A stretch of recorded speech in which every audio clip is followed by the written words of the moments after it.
day here. We're happy to have Dana Yang, who is joining Cornell in the Department of Statistics and Data Science as a professor. And she's going to talk about something a little different this week, but something I'm still very interested in. So nice to have a wide variety of topics. So take it away, Dana. Thank you, Adam, for the nice introduction. Hopefully after this talk, I can also get you guys interested in this type of problems as well, because I know that many of you work on very different sets of problems. But maybe let me get started by first introducing my collaborators.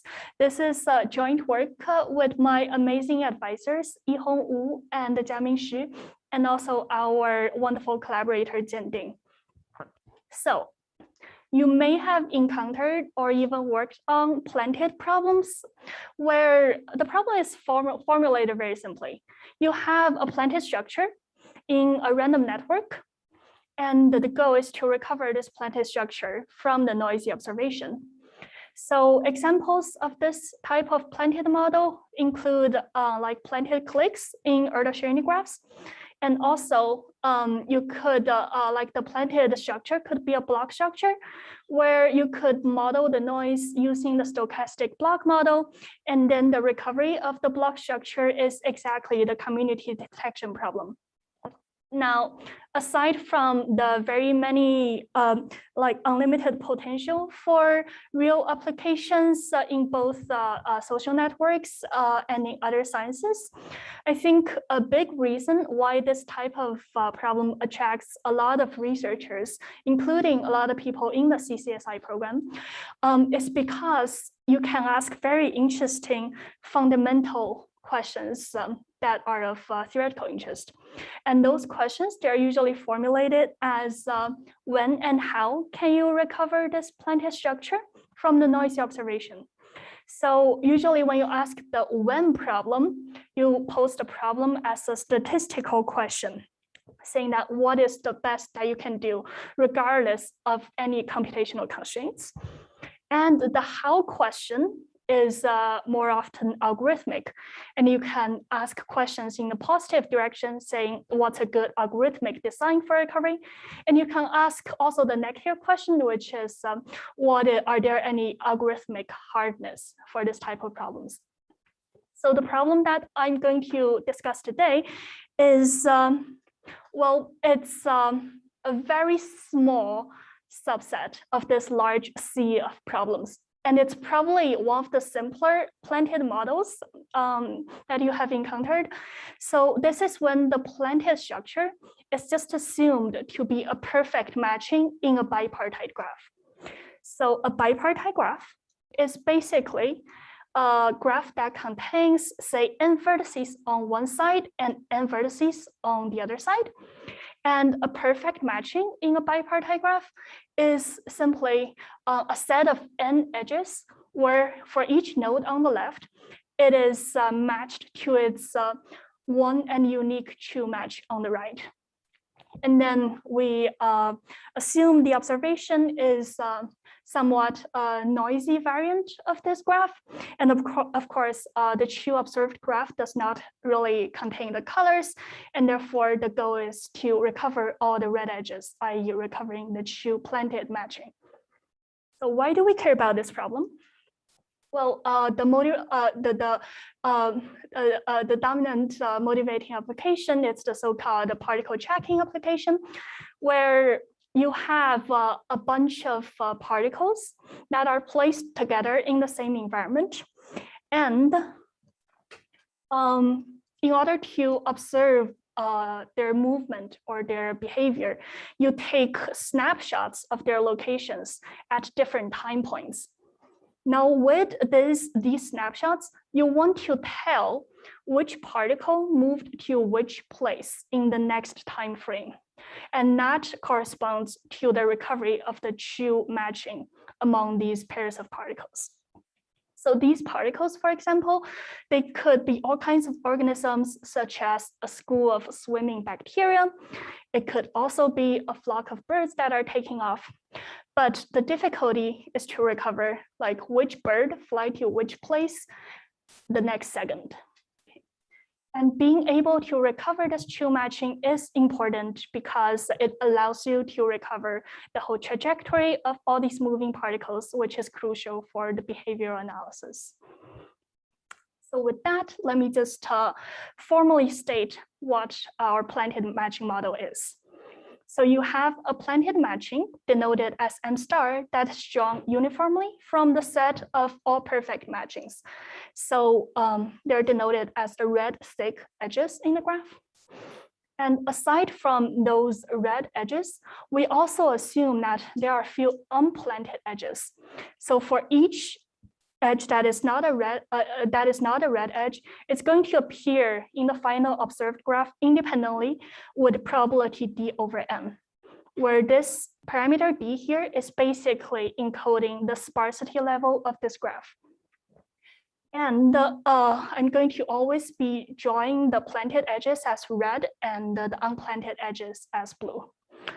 Now we assume that the observed graph is a weighted graph, where the weights are distributed independently according to either distribution P or distribution Q, depending on whether an edge is a planted or unplanted edge. Is the model clear so far? Thank you. So here's our result, and it can really be summarized in one sentence. So we characterize the sharp threshold for almost perfect recovery of the planted matching. Okay, so what do I mean by that? When I say sharp threshold, I mean two directions. First, the positive direction is saying on one side of the threshold, there is some estimator that achieves the so-called almost perfect recovery, meaning that, so the symmetric difference between this estimator and the truth is of order little on on average. So meaning that on average, you can recover all but a vanishing proportion of all the planted edges in the true matching. And there's also the negative direction, meaning on the other side of this sharp threshold, we show that there's no estimator that can achieve almost perfect recovery, meaning that for any estimator, it is going to bound to suffer at least a constant proportion of mismatched edges. Okay, and the sharp threshold that we show depends on two key quantities in the model.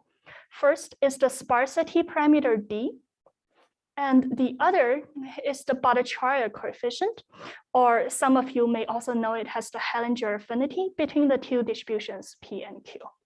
So it's basically defined as the integral of the square root of the product, the density of these two distributions. So for example, when P and Q, they're the same distributions, this Hellinger affinity is equal to 1, meaning they're the most, I'm sorry, there's a question? Yeah, I have a couple of questions. Is it clear that the matching is unique? So in the model, we assume that there is a unique planted matching, but it's not clear that in the observed graph, there's going to be a unique perfect matching. There could be some fake ones that show up randomly. But like, is this like I guess in the first case, it must be sort of, there's only one unique matching in this. Actually, not necessarily, because if you look at the definition of the loss function here, it's characterized by basically the number of mistakes that it makes, but it's divided by n, right? So it could still make a little on number of mistakes. Yeah. But what this is saying is for almost all the vertices on the left, you're going to successfully find its match on the right. I guess my second question is, where does the, like, in your applications, where does the P Q show? Like in the applications of particle chart? Yeah, so that part is So for example, the reason that you're imagining P and Q as different distributions is because for the edges that correspond to maybe the two matches, if say you model the edge weights as the amount of distance that a particle has traveled, then it's going to tend to be lower than between pairs of vertices that are not perfect matches. That's the underlying motivation. Sorry, so just to make sure I understand, so you're saying the weights are like the distance between them? They could be modeled by, yeah, for example, the distance is some kind of similarity measure.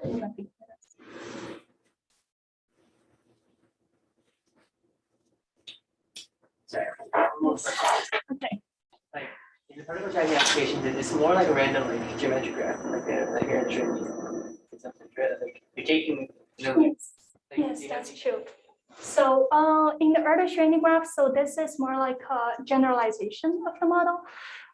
If you think of the sparsity level D as, say, it can be taken as large as n, in which case you're just observing a complete graph where you observe the pairs of distances between any two pairs of nodes.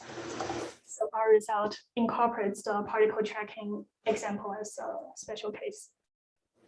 Because you could take, I guess you could take Q to be like, you know. But then what does it mean?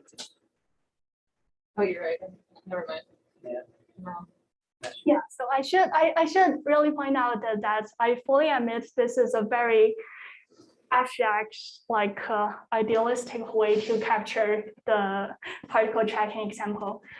For example, if in real life, obviously, the movement of these particles, they're not going to be all independently distributed. Their edge weights, they're going to be correlated with each other, which is really not captured by this model. So it's really an approximation.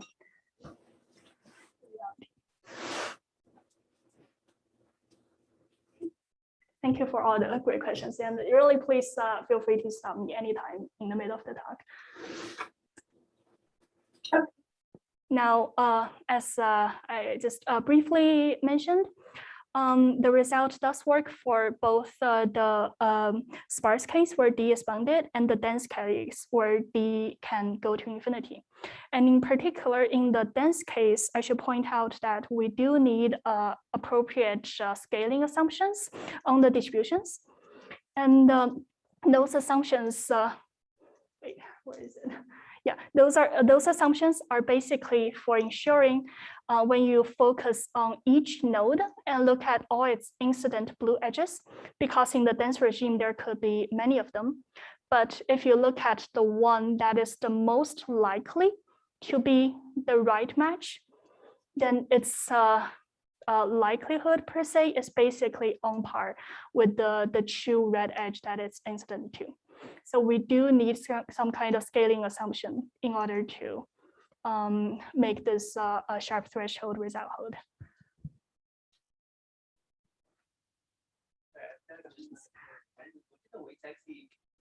What's the role of the weights? Is it effective to define like a high weight matching?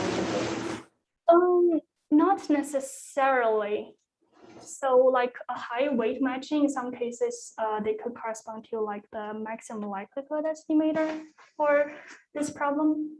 But that estimator is, it's just not obvious at all that that estimator is going to be optimal for the task of almost perfect recovery.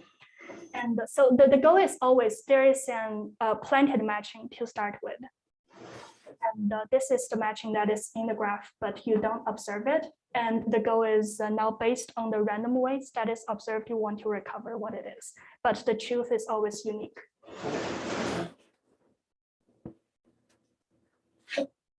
So some important examples of that our result applies to.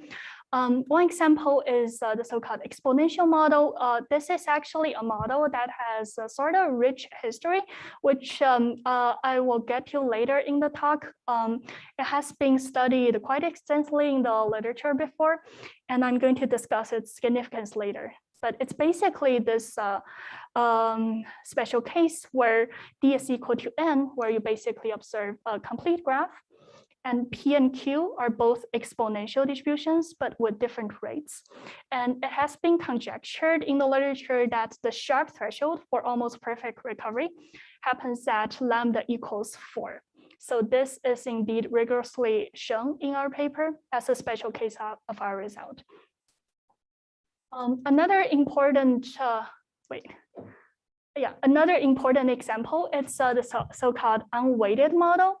So this is a model that's in the sparse regime, where the sparsity parameter D is a constant, and the P and Q are the same distributions. So note that when P and Q are the same, basically the edge weights that you observe, they don't offer any additional information that helps you tell apart the red edges from the blue edges. So it's as if you're just observing an unweighted graph. So in this case, the Bhattacharya coefficient is equal to 1 exactly. So the Sharp threshold collapses to the very clean threshold of D equals 1. So that is saying for each vertex, if the average number of its fake matches that you observe is smaller than 1, then it is possible to almost perfectly tell apart all the red and blue edges. But if the average degree D is like even 1.001, then that task is no longer possible. So this is really the type of result that surprised me when I first realized it, because it's just so simple and intuitive, and it just made me question, like, has this really not been shown by someone 10 years ago in like a 2-page paper? So but the point that I'm trying to make here today is for this type of problems, even for the very simply stated problems, there could be a surprising amount of subtlety behind them. And for this problem in particular, we actually ran into some very unique challenges that caused the more standard prominent analysis methods to fail, which is why today I would like to take some of the limited time to highlight some of the proof techniques that allowed us to establish this Sharp threshold. Because in fact, for this problem, at least for me, I feel like the analysis is even more interesting than the results themselves. So from now on, for simplicity, I'm just going to focus on the unweighted model. So let's just forget about the weights and assume that we only observe an unweighted graph. And we want to establish these two directions of the Sharp threshold, Sharp threshold, right? So first, the posterior direction. This one is relatively easy, so let's just do it as a warm-up exercise. We want to establish that when D is smaller than 1, there is an estimator that succeeds. In particular, I'm going to look at the maximum likelihood estimator. And the nice thing about the unweighted model is because the weights are all gone, all the perfect matchings that show up in the graph, they're going to have the same likelihood. And as a result, the maximum likelihood estimator is simply an arbitrary member of the set of perfect matchings in the graph. Okay. Now from here, the rest of the proof basically follows from a very standard first moment analysis, or maybe you also know it as just the union bound. And then you can show that the average error of the maximum likelihood estimator does go to 0 in probability when D is smaller than 1. Okay. The far more interesting direction is establishing the negative direction. And for this part, I do want to take some time, and I want to try to convey the key ideas in the proof, maybe with the help of a lot of pictures. So our proof is going to rely on a few very crucial observations. First of all, I claim that the estimator that samples from the posterior distribution is optimal by a factor of 2.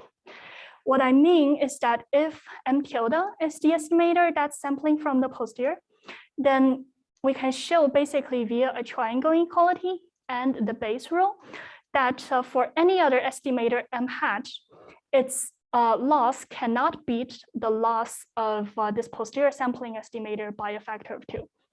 So what this means is for the analysis of the optimal estimator, it is enough just to look at the posterior sampling estimator, because if any estimator succeeds, then so must M tilde.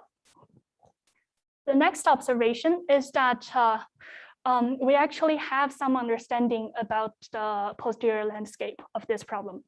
Because for the unweighted model, as we were saying, the likelihood is the same for all perfect matchings showing up.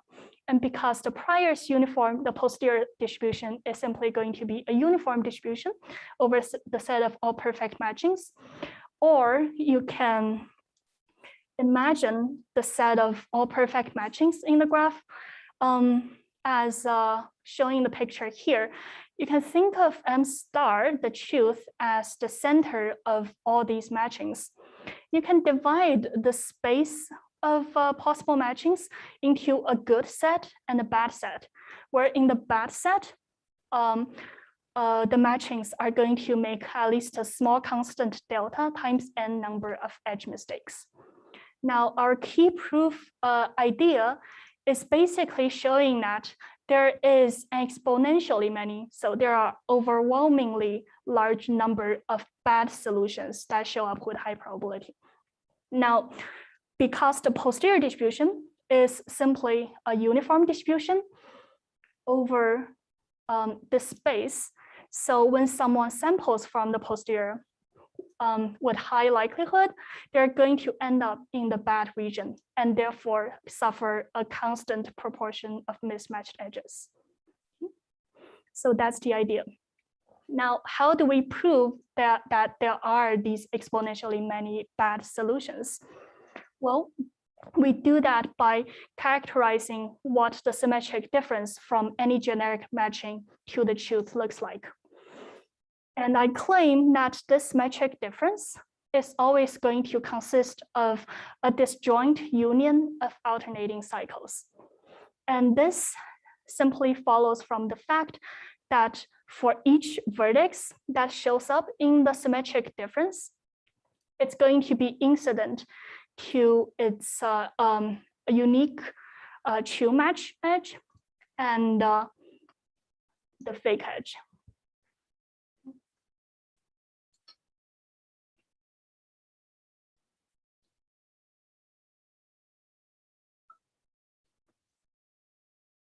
Now, what these all three observations combined together allows us to conclude is now we're able to reduce the problem to simply showing the existence of exponentially many long alternating cycles in the graph.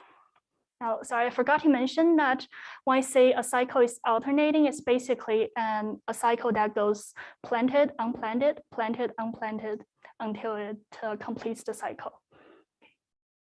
Because every alternating cycle would correspond to a solution, would correspond to at least a matching that is in G.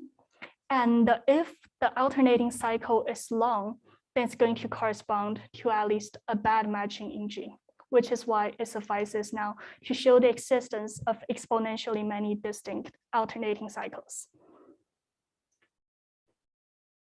And if you are familiar with the standard techniques for this type of problem, the first idea that might come to mind is the first and second moment method, which is basically you look at the set of all alternating long cycles, and then you look at their first and second moment.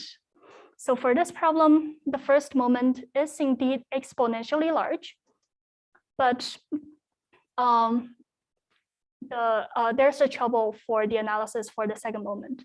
So usually if you're able to show that the second moment is at most like on par with the first moment squared, then via the Cauchy-Schwarz inequality, you can show that with at least some constant probability, the number of long alternating cycles is going to be also exponentially large. However, the issue for this problem is the second moment it actually provably blows up. And this is due to the excessive correlation among these long cycles. Because note that S is a set of these very long cycles. So many of them are going to share a lot of edges. And for those pairs sharing edges, they contribute to correlation that ends up to blow up. So the difficulty here is really how do we control these type of correlations? As a solution, we use the idea of sprinkling, which actually was used also for other problems, for example, for showing the emergence of giant components in Ardashir graphs. And it's also used in a previous paper by Jianding and Goswami, but that's in a different context. The idea of sprinkling is basically you first find a bunch of short paths, and then you join these short paths together into long cycles.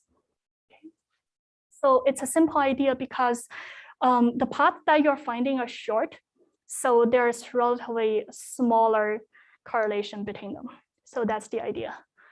Now, let me formally introduce what the two-stage cycle finding scheme is doing. At the start, you reserve a set of vertices that you're going to use for sprinkling. Now, in stage one, you construct a bunch of paths that are disjoint, and then they're short. And you're going to only use the unreserved vertices. And in the second step, which is the sprinkling step, you connect all these paths together into long cycles. So here is a picture explaining what it's doing.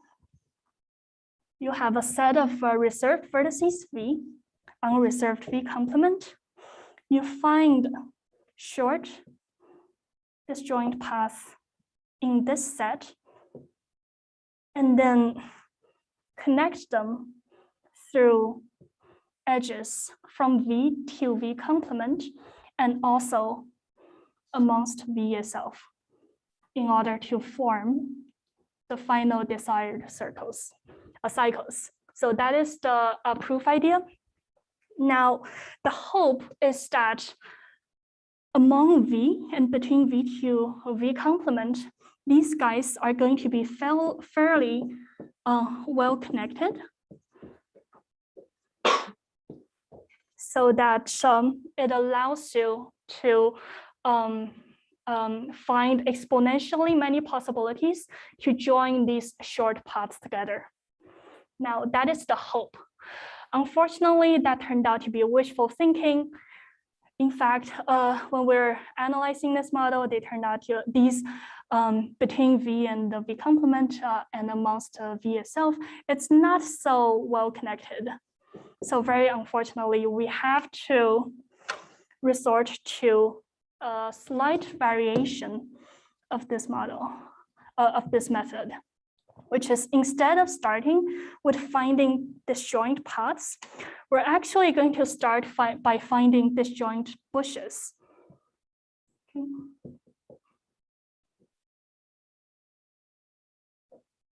And the reason why there's some advantage to using these bushes is that these bushes, they are freely growing. They contain a lot of vertices, and all of their vertices are actually reaching out to connect to the set of reserved vertices, therefore to sort of boost up the level of connectivity of in the sprinkling stage.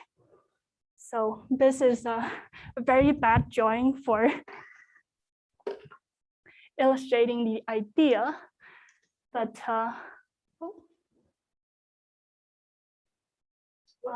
here. Yes, I'm going to get to that. Yes, there are some there are some small subtleties regarding the construction of the bushes, because you also want to make sure that the paths that you find in the bushes, they're alternating in color. So that turned out to be a key difficulty. Right? Now, the idea is in each bush, you're going to find a set of left vertices, say L1 here, and a set of right vertices R1, such that between L1 to R1, they are very well connected. So there's going to be an alternating path that starts and ends in a red edge from any vertex to L1 to any vertex in R1. So that's basically what a bush is going to look like. And once we have this, the sprinkling stage is made relatively easier. In the sprinkling stage, first, you look at the set of reserved vertices and find the ones that are connected to these L1, R1, L2, R2 sets via some blue edge. Now, these vertices, these reserved vertices that you find, they're going to be attached to their unique match via red edges. Now, the final step is if you can find some blue edge that connects U1 to V2 prime, and U2 to V1 prime, then I claim you have found your alternating cycle. And the reason is because the path construction stage already gives you alternating paths P1, P2 that start and ending red edges. So your path goes like this. It starts with a vertex in L1, goes through the alternating path, ends in a red edge, then goes blue, red, and then blue, red, blue, red, blue. And you can go back and complete the alternating cycle. So a key idea, a key observation from this picture is that the only two edges that we need to ensure the existence of to complete the cycle are these two crossing blue edges. Because all the other edges, they exist by construction. So in a way, you can take a step back and really look at this graph as just 4 giant nodes in what we call a supergraph. And you can collapse down this graph into a supergraph with a planted matching. And you want to show the existence of blue edges that connect the nodes in the supergraph. Now, a few details that I have not mentioned. I have not mentioned whether or not the supergraph is actually well connected enough for the sprinkling stage to work. Also, how exactly are we constructing the bushes? And most importantly, I have not mentioned to you where we are using the condition that D is larger than 1. So that can all be answered in the path construction scheme. So to Slale's question before, this is how we grow the bushes. We're going to grow it by centering at an arbitrary red edge. Now, to the left and to the right, we're going to grow their respective trees. So it's going to be basically like a breadth first search. And during the search, we make sure that we always explore in alternating colors. And you can see that this breadth first search can be basically viewed as a branching process whose average offspring, whose offspring distribution depends only on the number of blue neighbors each node has. And the average degree of the blue edges is exactly characterized by D, which is why when D is larger than 1, with at least some constant probability, this branching process is going to survive, giving you as many offsprings as you want. And the reason that we want a lot of offsprings for these bushes is we want them to reach out and connect to the reserved vertices, which because that's going to lead to large enough U sets and V sets, which in turn is going to ensure the very super criticality or ensure that the supergraph is very well connected. And that's how our argument basically comes full circle. Okay, I'm going to stop here for just a second. Are there any questions? I have a question. So I guess that here you've illustrated this more or less for the uniform weights case. But I guess, is it easy to see how it would change if you had different weights? Yes, actually, I do have some backup slides for that one. Yes, that's a great question. So you see that for the planted model, what happens is you still have the observations 1, 3. The only observation that no longer holds is the posterior distribution is no longer uniform. Therefore, not only do you need to find exponentially many long cycles, you want to find enough long cycles that are what we call augmenting, meaning that their likelihood is such that they contribute to a matching that at least has the same likelihood as the truth. So that just boils down to this linear restriction on the log likelihood ratios among the red and blue edge across the red and blue edges in the cycle, which is why when you're constructing the paths, so now I'm just looking at a single side of this bush. And instead of just doing a vanilla breadth first search, we need to implement what's called the exploration plus selection algorithm, which is when you're exploring, periodically you're going to stop and do a selection step where you only select the paths that are augmenting. And that is why if you do this periodically, you're going to end up with all augmenting paths, which will contribute to augmenting cycles. So that is some extra detail that we need to do.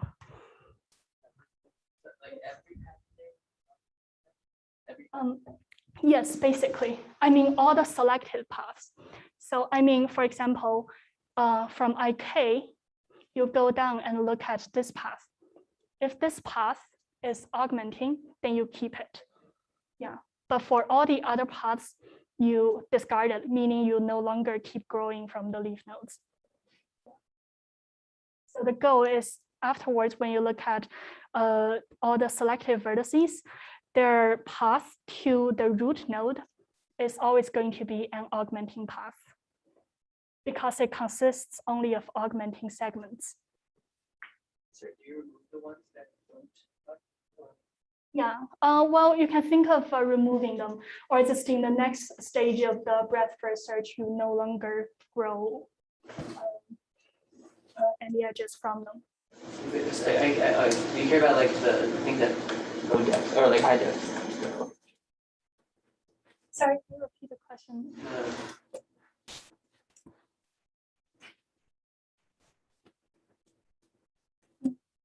Oh, I should comment that we need to be quite careful about how often we do this selection, because, for example, if we only do it once at the end of the exploration stage, then it's going to throw away way too many paths, and that's going to be too wasteful.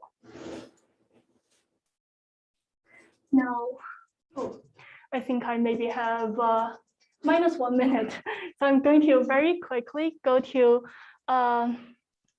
the exponential model, which I promised to talk about in the start of the talk. I should mention that there is an unplanted version of this problem where you only have blue edges and no red edges. And this is a very well-studied problem. And it's first shown by Aldous rigorously in 2001, that if you look at the minimum weight matching, or you can think of it as the optimal matching in the unplanted model, then it's going to have average weight that converges to a beautiful constant of pi²/6. Now, the planted version is a model that has only been studied more recently, in particular, in a 2019 paper by my advisor Jiaming Xu and his co-author Maharani and more.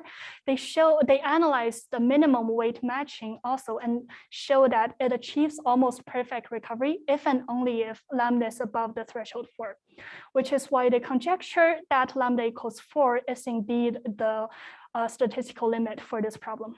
And this is indeed verified by our paper. And not only are we able to establish the sharp threshold, we can characterize what the phase transition looks like.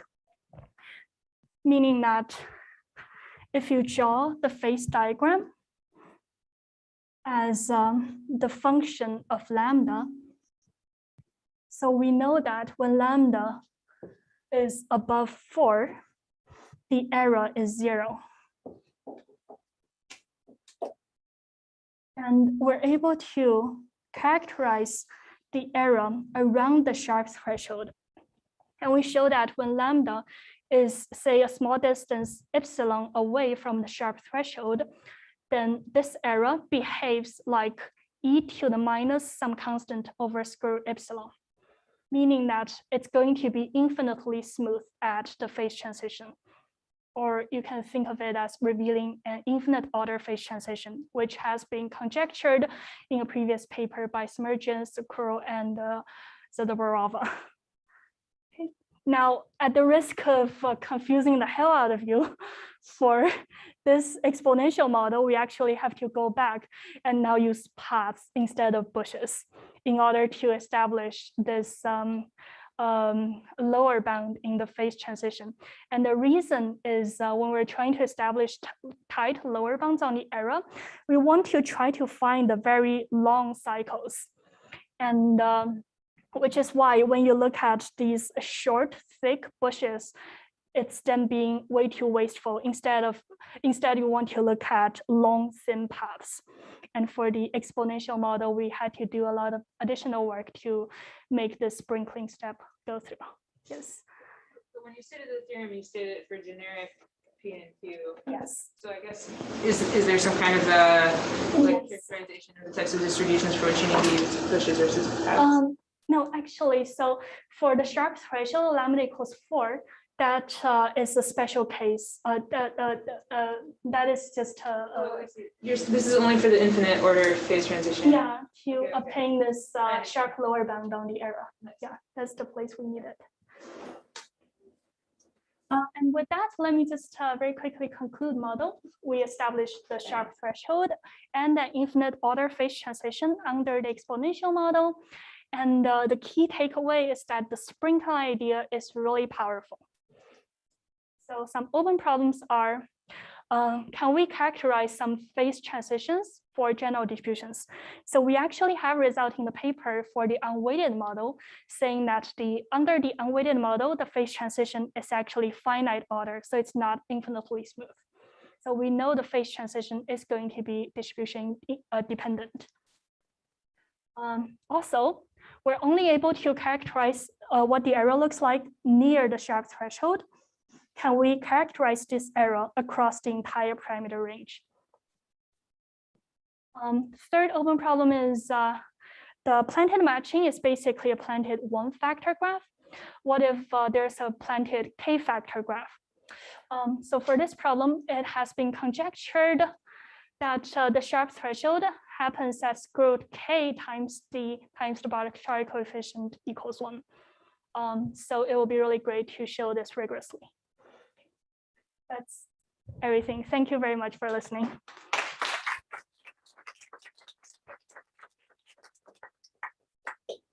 Any questions?